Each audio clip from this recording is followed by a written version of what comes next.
Well, it's that important time of the year. It's boot camp season.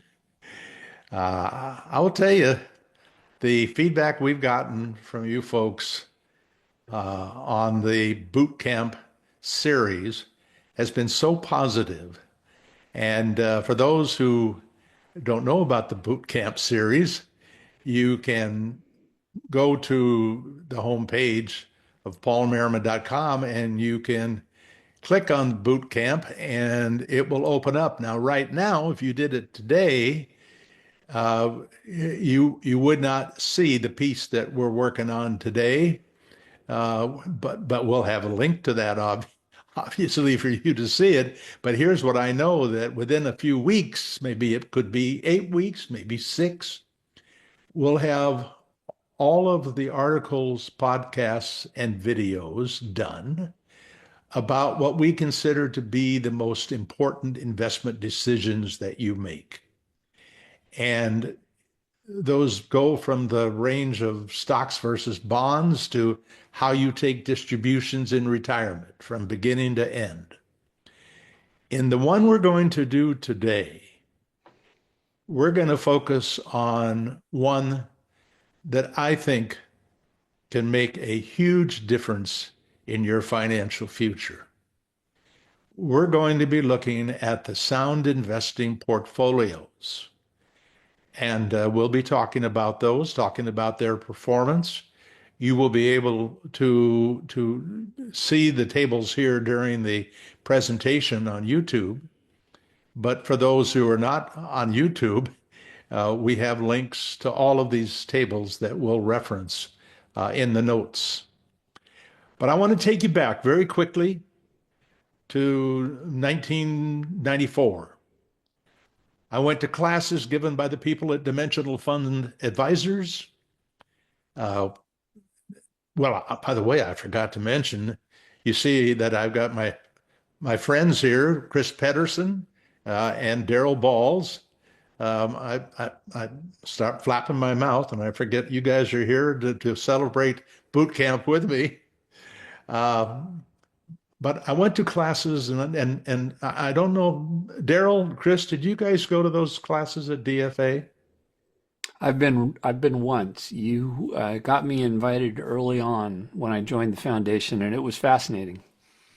Daryl, did you ever I get have that opportunity? I have not been, but I sat through I don't know how many of your all-day presentations Oh, in the late 90s, early 2000s.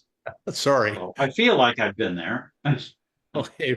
Well, it was life-changing for me. And out of that, uh, we built a portfolio of 10 different equity asset classes and proceeded to teach people how to do it on their own. And in one of the boot camp segments, you will hear all about that particular 10 fund strategy. But that's when I retired in 2012 and I stopped being an investment advisor and spent my life teaching, purely teaching. I wanted to teach people what we had been doing for some 2,000 families in our business. And by the way, the business is still there and doing just fine without me.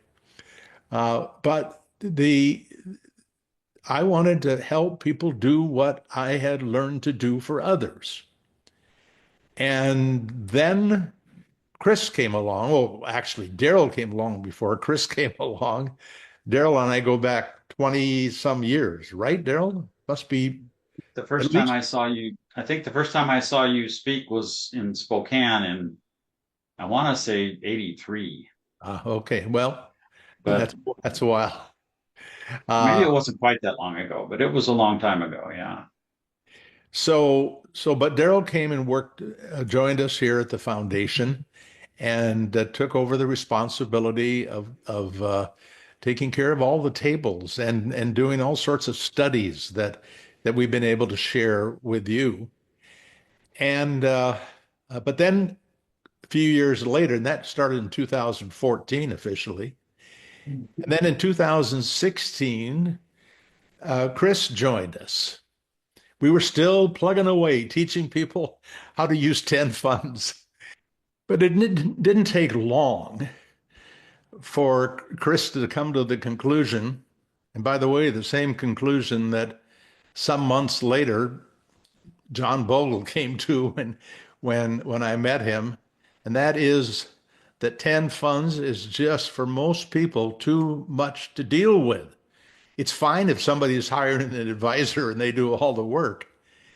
And so Chris, he went to work and developed a series of portfolios that has really changed the breadth of the work. We can help so many more people today than we could then. But Chris, I would really appreciate it if you would take a few minutes and give us some background on what you went through in coming up with these different portfolios, the testing you might have done, the ways that you determine, well, this one should be on the list. Well, part of it was tied to the best in class work that we do, and part of it was tied to some of the buzz around the work that we do as a foundation at Bogleheads and other places.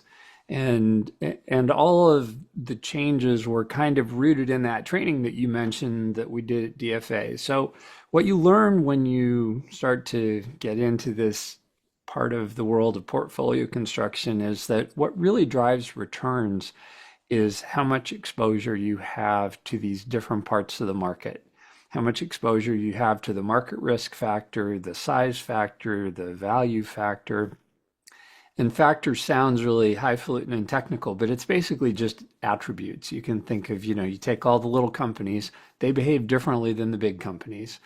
And so if you own more little companies, then your portfolio moves like the little companies. It has a higher expected return, a little more volatility. Same thing for the cheap companies. And that's true whether you're looking at an individual fund or a portfolio. And so when you look at a portfolio that's made up of 10 different funds, you can characterize that portfolio by saying, well, how much does it have of small and how much does it have of value and how much does it have of market risk? And at the end of the day, even though it's got 10 funds in it, it's going to behave primarily based on those exposures. And there was a guy at Bogleheads named, went by the handle Trev H. And he had kind of taken issue with this 10 fund construction and said, you could get almost exactly the same returns with 4 funds. You just do US large, international small, US small cap value, and international large cap value. And you've got a fund, a portfolio that's still half in small, half in large, half in value, half in blend. And sure enough, if you took index funds that were in those asset classes with only 4 funds, and you looked at the returns, back testing, it looked almost the same as the ultimate buy and hold. So there was this kind of theoretical underpinning that said you could do this. There was a practical history that said, yeah, you really could do this.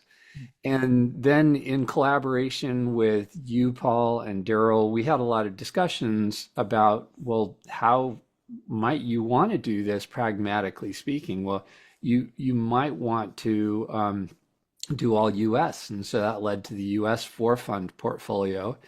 And that has a practical advantage that we can back test it much farther back in time than we can the international asset classes. And so that one's kind of intriguing. You can actually create a portfolio just with small cap value and large cap blend that's still half in small, half in large, half in value, half in blend. So it's got the same kind of attributes. And sure enough, it behaves much the same way as these other portfolios. So what we really have are different simplifications that hopefully are useful to people who are looking for, a way to get to a good return per unit of risk. And we thought it was valuable to give people choices. So we have the worldwide four fund portfolio, the US fund portfolio. We have the two fund portfolio. We still have the 10 fund portfolio. And they have different advantages and disadvantages that might appeal to different people, more or less control over how much is international versus US that's independent from the tilts to size and value. Um, More ability to have regret avoidance of always being in the fund that's hot, because if you own the 10 funds, you're always going to be in something that did best last year. I think it's good that we give people choices, but I think it's also good that people understand that in the long run, the expected return of any of those portfolios that is half in large and half in small, half in value and half in blend it should be similar. They shouldn't be that different. So it really comes down to other intangibles that you would probably choose off of. But that's pretty much how we got here, and it was a fun little journey. Well, and I was ecstatic, uh, thinking that people would finally be able to do this on their own because the whole process of building our business back in the 80s and the 90s was based on teaching people how to do these things. But then if they didn't want to do it, we would. And I really wasn't going out of my way to make it complicated. I was just doing what DFA had taught us to do. And so it was a sense of freedom in a way, Chris, when you put that all together. And then we had to show people the implications of these different portfolios. And as almost always happens, when I asked Daryl if he could help me on a project, he comes back with something that just helps me teach the process in a way that I think people are going to get it. Uh, we all know that this is about staying the course for a long period of time to maximize our success. At least that's what everybody believes. So the better that you understand this, I believe, the more likely you are to stay the course. So, Daryl, would you give us the sound investing table and that well why don't we start with the sound investing table that simply shows the different percentages. So these are the sound and what we call the sound investing portfolio. Well, sound investing portfolios down in the rows here. The S&P 500 is kind of a benchmark. The which is very close to the total U.S. market. The worldwide ultimate buy and hold is 10% of all these, however many of these are, 10 funds or more. 1, 2, 3, 4, That's 5, 10. 6, 7, 8, 9, 10. Yeah. And then there's the worldwide 4 fund, as Chris mentioned, which is 25% large blend, US large blend, 25% large cap value, 25% international large cap value, 25% US small cap value, and 25% international small cap blend.